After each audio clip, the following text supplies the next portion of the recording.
Controller drift can be frustrating while playing Fortnite, but there are several steps you can take to optimize your controller settings and reduce drift. Follow these steps to improve your gaming experience. Step 1. Check for hardware issues. Inspect your controller for any physical damage or dirt.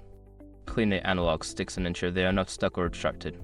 If the controller is damaged, consider repairing or replacing it.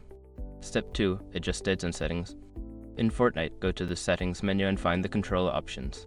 Adjust the dead zone settings for the left and right sticks. Increasing the dead zone can help minimize the effects of drift by requiring more movement before the game registers. Step 3. Update controller firmware.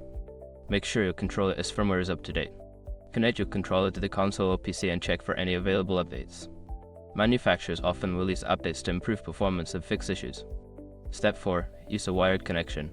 If you are using a wireless controller, consider switching to a wired connection. This can reduce latency and improve responsiveness, which may help mitigate the effects of drift during gameplay. Step 5. Test and fine-tune settings. After making adjustments, play a few matches to test the changes. Pay attention to how the controller responds and make further adjustments to the dead zone or sensitivity settings as needed for your comfort and playstyle.